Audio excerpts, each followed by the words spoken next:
Hi friends, welcome back to my channel. ఈ స్టోరీకి writer SNMR Sridhar గారండి. శ్రీధర్ గారి అన్ని స్టోరీస్ కి కాపీరైట్స్ వర్తిస్తాయి. ఆయన పర్మిషన్ లేకుండా యూట్యూబ్ లోనే కాదు, మరే ఇతర సోషల్ మీడియా నెట్వర్క్ లో కూడా ఆయన స్టోరీస్ ని అప్లోడ్ చేయడానికి వీల్లేదు. దయచేసి అలా చేయకండి ఫ్రెండ్స్. అలా చేస్తే లీగల్ గా చాలా ప్రాబ్లమ్స్ ఫేస్ చేయాల్సి వస్తుంది.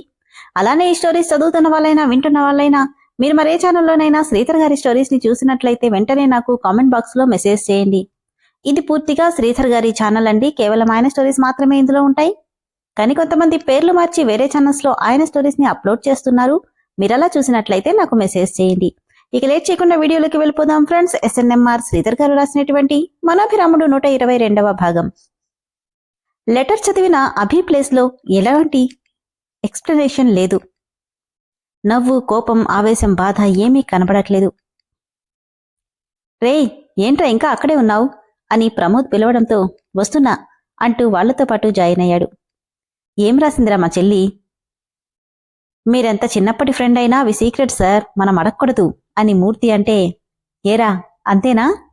అంతే అనుకో అని నవ్వుతూ మాట్లాడుతూ లంచ్ చేస్తారక, కృష్ణ నిన్నొకటి అడగనా అని అడిగాడు ప్రమోద్. అడగరా, నా దగ్గర మొక్కమాటమేంటి? ఎక్కడా లేనిది, ఎప్పుడూ చూడనిది ఈ ఆఫీస్లోనే చూశాను. ఏంట్రా అది? బేబీ కేర్ సెంటర్ అనగానే నవ్వుతూ తలపైకెత్తాడు. నిజంరా, మగవాళ్ళకి పెద్దగా పిల్లల గురించి ఆలోచన లేకపోవచ్చు, కానీ ఆడవాళ్ళకి ఎక్కడున్నా మనసంతా పిల్లల మీదే ఉంటుంది. వాళ్ల కోసం చాలా బాగా ఆలోచించావు అని ప్రమోద్ అంటే, ఆ డెసిషన్ మొత్తం మేడందే సార్. రాత్రికి రాత్రి ఆ రూమ్ని ఎవ్వరూ ఊహించినంతగా మార్చేశారు. అవునా, అయితే మా చెల్లి చాలా గ్రేట్ అని నవ్వుతూ భోంచేసి తన సీట్లోకి వెళ్ళిపోయాడు ప్రమోద్. మూర్తి, కాసేపు స్వీటీని తీసుకురా. కానీ సార్, మీకిప్పుడు మీటింగ్ ఉంది.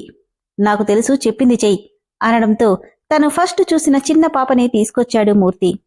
హాయ్ బంగారం అంటూ చేతులు చాపగానే బాగా అలవాటు పడిపోయి ఒక్క జంపు చేసి అభి దగ్గరికి దూకేసింది స్వీటీ. సార్ పైకి కనిపించరు, కానీ పిల్లలంటే చాలా ఇష్టం. వాళ్లతో ఉంటే అన్నీ మర్చిపోతారు అనుకుంటూ అక్కడి నుండి వెళ్ళిపోయాడు మూర్తి. ఆ మహల్కి వచ్చిన తర్వాత రెండోసారి అభి రూంలోకి అడుగుపెట్టింది రాధ. అభి వార్డ్రోబ్ సర్దుతూ కనపడింది మను. ఏం చేస్తున్నావు మను అన్న రాధ గొంతుకు తల తిప్పి చూసింది. రా రాధ అంటూ తను చేస్తున్న పని పక్కన పెట్టి, ఏంటిలా వచ్చావు? ఏం లేదు మను, బోరుగా ఉంది, నీతో కాసేపు మాట్లాడదామని. అలాగా, రా అంటూ ఆప్యాయంగా పక్కన కూర్చోబెట్టుకుంది. రూమంతా ఒకసారి పరికించి చూస్తున్న రాధని చూసి, ఏంటి రాధ అలా చూస్తున్నావు? ఏం లేదు మను, రూమ్ చాలా బాగా పెట్టుకున్నావు. నిన్నొకటి అడగనా? అడుగు రాధా. నీకు మా ఆయన మాత్రమే బెస్ట్ ఫ్రెండ్ కాదు, నేను కూడా. అది మర్చిపోకు. నా దగ్గర నీకు ఎలాంటి మొక్కటం అవసరం లేదు. ఏం కావాలన్నా అడుగు అని మను అంటే, కల్మలక్ష్యం లేని మను మాటలకి తెలియకుండానే ఏదో గిల్టీ ఫీలింగ్ కలుగుతుంది రాధకి. అడుగు రాధా, నిన్నే. ఏం లేదు, అమ్మమ్మ చెప్పారు మీ పెళ్ళయ్యాక కూడా కృష్ణ అమ్మాయిలతో తిరిగేవాడని అంటే ఇబ్బందిగా తలొంచుకుంది మను. నిన్ను బాధ పెట్టాలని కాదు మను. పర్వాలేదులే, అడుగు. అప్పుడు నీకేం అనిపించలేదా? మౌనంగా తలెత్తిన మను కళ్ళ నిండా నీళ్లతో చూస్తుంటే, అయ్యో నీకిష్టం లేకపోతే చెప్పద్దులే. కళ్ళు తుడుచుకుని, నీకు తెలుసా రాధా, మొదటిసారి ఆయన్ని మరో అమ్మాయితో చూసినప్పుడు నా పరిస్థితి ఎలా ఉందో అది నువ్వు ఊహించలేవు. ఏ ఆడదానికి అలాంటి పరిస్థితి రాకూడదు. ప్రేమ అనే మాట పక్కన పెడితే పెళ్లి అనే బంధం తెలియకుండానే మా ఇద్దరికీ ముడివేసింది. నా భర్త నాకు తెలియకుండా మరో ఆడదాంతో ఆ రోజు నా పరిస్థితి ఇప్పుడు తలుచుకున్నా తెలియకుండానే కన్నీళ్ళొస్తాయి. ఆ క్షణంలో ఆయన్ని వదిలి వెళ్ళిపోవాలని నిర్ణయించుకున్నాను. కానీ తనన్న ఒక్క మాట నన్ను ఆలోచించేలా చేసింది రాధా. ఏంటది? అవును రాధా, ఓ రోజు గుళ్ళో నన్ను చూసి ఇష్టపడి ఆయన నన్ను పెళ్లి చేసుకున్నారు. కానీ భార్యగా ఏ రోజు చూసింది లేదు. ఆఖరికి తన గురించి నాకు తెలిసిపోయాక ఏమన్నారో తెలుసా? నాకు డైవర్స్ పేపర్స్ ఇచ్చి, నువ్వు నాతో కలిసుండలేవు, వెళ్ళిపో, నీకు నచ్చిన వాణ్ణి పెళ్లి చేసుకో, నీ జీవితానికి నేనెప్పుడూ అడ్డురాను అన్నాడు. ఆ మాట నన్ను తన కోసం ఆగిపోయేలా చేసింది. నన్ను అంతరిలా చూసుంటే తన చేతిలో నా జీవితం ఎప్పుడో ఛిద్రమైపోయి ఉండేది. కాని తనలా చేయలేదు. అందుకే ఆగిపోయాను. తనని మార్చుకోవాలనుకున్నాను. నీకు తెలుసా రాధా, అప్పటి వరకు ఆయన ఎందుకలా అయ్యారన్న విషయమే నాకు తెలీదు. తన గురించి ఒక్కోటి తెలుసుకోవడం మొదలెట్టాను. ఎక్కడో ఆశ, ఆయన ఖచ్చితంగా మారతాడని. అందుకే ప్రయత్నించాను. ఆ ప్రయత్నం ఫలించిందనే అనుకుంటున్నా. ఎందుకంటే దాదాపు 4-5 నెలలుగా పూర్తిగా ఆయన తన అలవాట్లకి చాలా వరకు దూరంగా ఉన్నాడు అని చెప్తుంటే మను ఎంత ఓపిగ్గా కృష్ణని మార్చుకుందో క్లియర్గా తెలుస్తుంది రాధకి. నవ్వుతూ, కాని రాధా, మేబీ నువ్వు ఇన్నేళ్లు తనకి దూరం కాకుండా ఉండుంటే అభి అలా అయ్యేవాడు కాదేమో. ఎందుకో తెలుసా, నువ్వంటే చాలా ఇష్టం తనకి అని మను మనస్ఫూర్తిగా చెప్తే, కాని ఏం చేస్తాం, దూరం అవ్వాలి. నేనాయన లైఫ్లోకి రావాలి అని రాసుంది అని మను నవ్వుతూ చెప్తుంటే తెలియకుండానే కళ్ళు వెర్షిస్తుంటే, ఇక నేను వెళ్తాను అంటూ వెళ్ళబోతుంది రాధ. అప్పుడేనా, కాసేపు కూర్చో రాధా, నీతో చాలా విషయాలు మాట్లాడాలి. నాతోనా? హా, దేని గురించి? అది మా పెద్దత్తయ్య మీనాక్షి గురించి. ఆవిడెలా ఉండేవారు? అందరూ అనుకున్నట్టు తను నిజంగా తప్పు చేసిందా? మీనాక్షి గురించి రాగానే బాధగా నిట్టూర్చింది రాధ. ఏమో మను, తప్పే చేసిందో ఒప్పే చేసిందో కాని నాకు తెలిసినంతవరకు అత్తయ్య చాలా మంచిది. కాని ఎందుకలా అడుగుతున్నావు? ఆయన్ని ఎలాగైనా ఊరికి తీసుకెళ్లాలి రాధా. మీ నాన్నగారు కూడా మరీ మరీ చెప్పారు. నీకు చెప్పాడా? అది నీ వల్ల అవుతుందా? ఆ రోజు అభి మీ నాన్నగారికి సారీ చెప్పిందే నాకోసం. అది ఆయన గమనించారు. అందుకే ఎలాగైనా అభిని అక్కడికి తీసుకురమ్మని మరీ మరీ చెప్పారు. అప్పటిదాకా మను వైపు ఏదో పాజిటివ్ వైపులో ఉన్న రాధకి తన తండ్రితో సహా మను మీద అందరికీ ఉన్న నమ్మకం చూస్తుంటే మళ్లీ తెలియకుండానే నెగిటివ్ థింకింగ్లోకి వెళ్ళిపోయింది. ఏం చేశావే అందర్నీ? ఇంతలా నీ జపం చేస్తున్నారు అని ఇక అక్కడ ఉండలేక, ఇక నేను వెళ్తానంటూ అక్కడి నుండి వెళ్ళిపోతుంటే తన చెయ్యి పట్టుకుంది మను. నవ్వుతూ రాధని హక్ చేసుకుంది. ఎందుకు హక్ చేసుకుందో అర్థం కాక చూస్తుంటే, థ్యాంక్యూ రాధా, నాకు చెల్లి ఉంది, కాని అక్కుంటే బాగుండని అనుకునేదాన్ని. నువ్వొచ్చాక ఆ లోటు తీరిపోయినట్టే అనిపిస్తుంది అని దూరం జరిగి, నీకు అలానే అనిపిస్తుందా అంటే ఏం మాట్లాడలేక ఇబ్బందిగా నవ్వి అక్కడి నుండి వెళ్ళిపోయింది రాధ. వెళ్లిన తన వైపే చూస్తూ, ఈ రాధాకృష్ణుల ప్రేమేంటో అర్థమే కాదు. ఆ యుగమైనా ఏ యుగమైనా ఎంత ప్రేమున్నా రాధ అంటే కృష్ణుడి ప్రేమకి మాత్రమేనా? అదే వీళ్ల మధ్య ఈ ఎడబాటు రాకుండా ఉంటే ఖచ్చితంగా నా స్థానంలో ఈ రాధ ఉండేదేమో అనుకుని మను నిట్టూరిస్తే, తన రూంలోకెళ్లిన రాధ గుండె పగిలేలా ఏడుస్తుంది. నా మనసెందుకు ఇంత బాధపడుతుంది అంటూ మోకాళ్లలో తలదాచుకుని ఏడుస్తూ, మను నిజంగా తన ప్రేమతో అభిని కట్టిపడేసింది. కాని మరి నా ప్రేమ పరిస్థితేంటి అనుకుంటూ తను చేస్తుంది తప్పని చెప్తున్నా, మను సున్నితమైన మనసు తను చేసేది తప్పని చెప్తుంటే, ఇన్నేళ్లుగా తను అభి మీద పెంచుకున్న పిచ్చి ప్రేమ దాన్ని ఒప్పుకోవడం లేదు. మనుకున్న ఓర్పు నాకు లేదా? ఇంతకంటే బాగా కృష్ణని నేను మార్చుకోగలను. ఈ మను ఎంత మంచిదైనా మధ్యలో వచ్చింది, మధ్యలోనే వెళ్ళిపోవాలి. అదెంత మంచిదైనా సరే నాకనవసరం.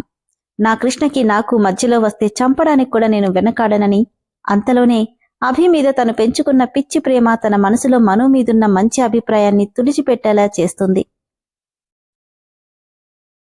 యశు బుక్స్ చేతిలో పట్టుకుని బావా బావా అని నెమ్మదిగా డోర్ కొట్టగానే డోర్ వెంటనే ఓపెన్ అయింది.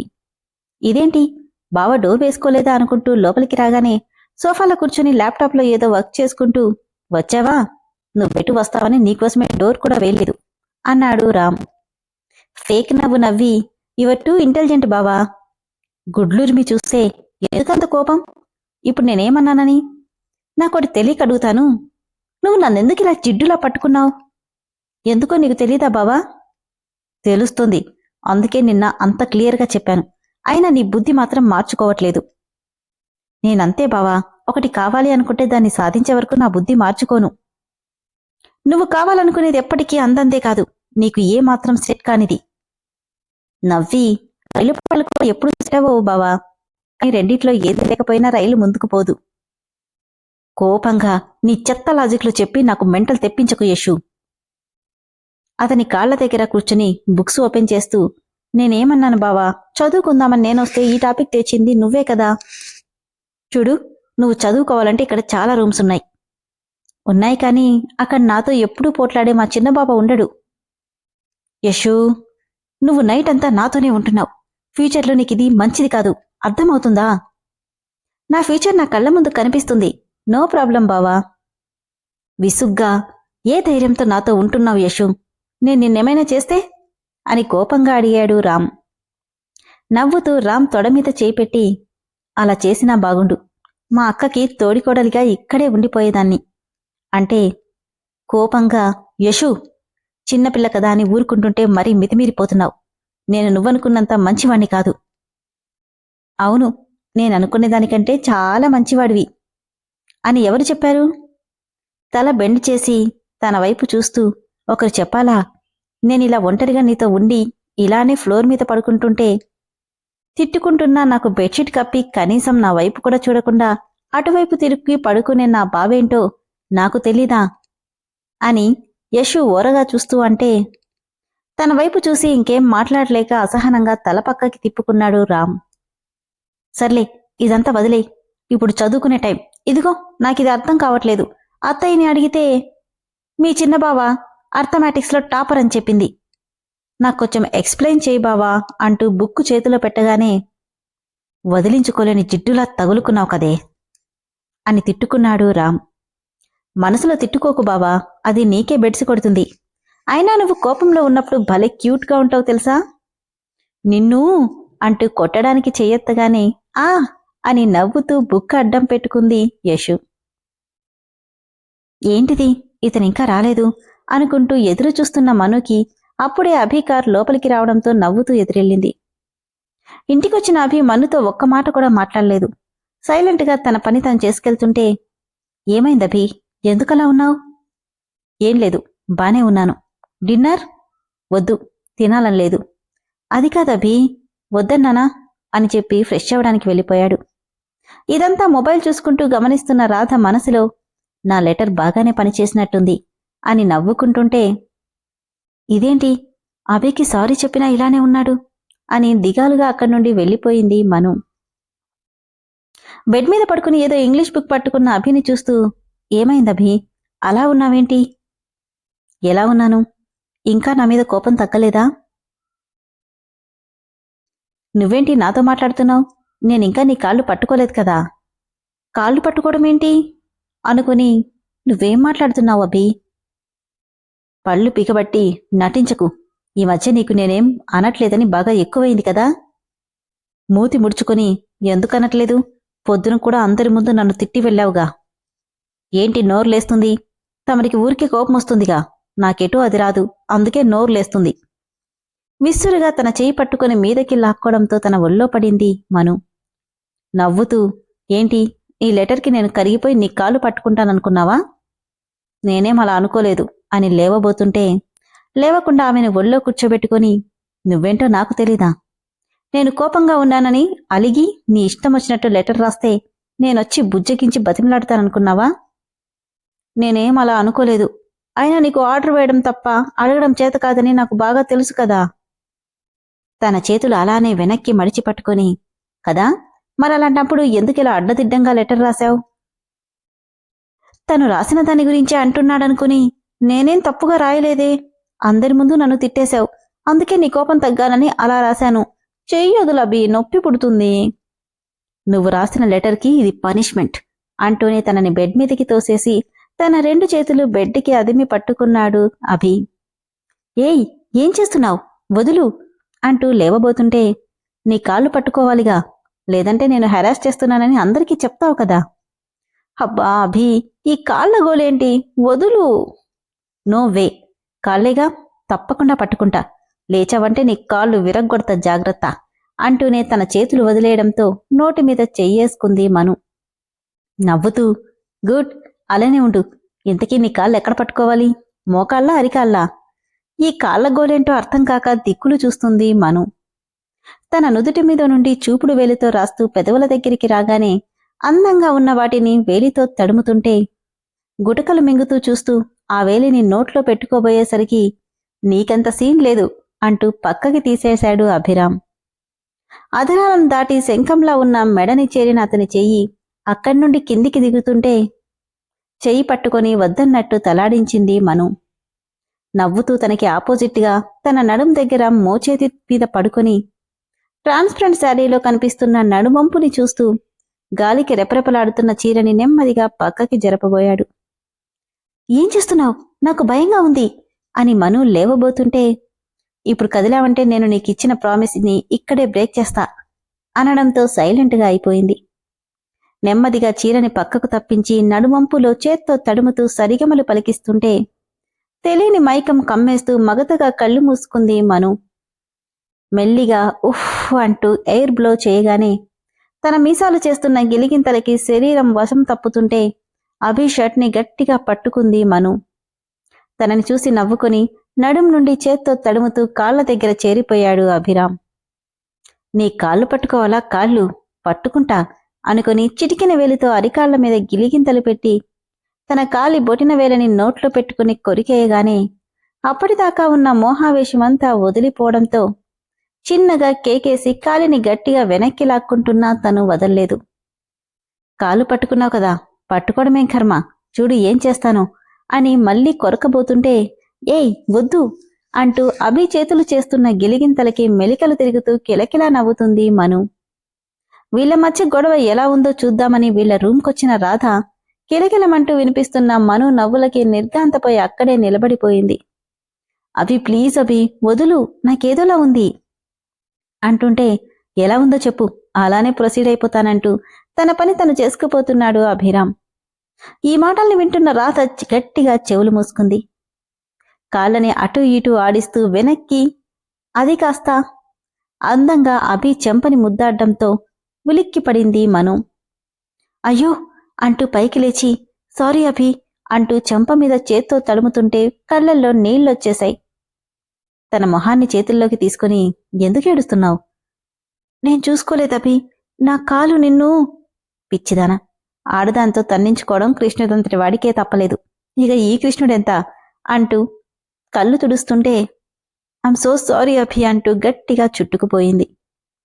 ఇట్స్ ఓకే మను, ఇలానే వదిలిస్తే నువ్వు ఇలానే ఏడుస్తుంటావు గాని నాకు ఆకలేస్తుంది, ఏమైనా తీసుకురా. ఇందాక వద్దన్నావు. తన ముక్కుతో మను ముక్కుని రాస్తూ నీ చేత్తో గోరుముద్దలు తినిపించుకుందామని వద్దన్నా, వెళ్ళి తీసుకురా అంటే కళ్ళు తుడుచుకుని ఇప్పుడే తీసుకొస్తానంటూ డోర్ ఓపెన్ చేయగానే సడన్ గా ఆగిపోయిన వీళ్ల మాటలకి ఏమైందోననుకుంటున్న రాధకి మను డోర్ ఓపెన్ చేస్తున్న సౌండ్ కి పిల్లర్ పక్కకి తప్పుకుంది. చెదిరిన చీర చెంగుని నడుముకి దోపుకుంటూ చిందరవందరగా ఆయన హెయిర్ అంతా ఫ్లక్కర్ పెట్టుకుంటూ వెళ్తున్న మనుని చూసి ఇదేంటిలా ఉంది, అసలేం జరిగింది? కృష్ణ ఇందాక కోపంగానే ఉన్నాడు కదా అనుకుంటుంటే మను భోజనం ప్లేట్ తీసుకుని లోపలికెళ్ళింది. డోర్ జస్ట్ అడ్డం వేయడం వల్ల లోపలికి తొంగి చూసిన రాధకి బెడ్ మీద ఎదురెదురుగా కూర్చుని అసలేం జరగనట్టు ఒకరికొకరు ప్రేమగా తినిపించుకుంటున్న వాళ్ళని చూసి ఇదేంటి వీళ్ళు మామూలుగానే ఉన్నారు అనుకుంటుంటే అమ్మా అని చిన్నగా అరిచేసింది మను. నీకు కొరికే అలవాటుందా అభి? నీ చేతి వేళ్ళు లేత బెండకాయల్లా ఉన్నాయి, నన్నేం చేయమంటావు? బెండకాయ అనుకుని కొరికేశాను అంటే చీపో అంటూ తన బుగ్గ పట్టి పక్కకి తోస్తే మీ ఆడవాళ్ళు పో మంటే దగ్గరికి రమ్మని అర్థమంట తెలుసా?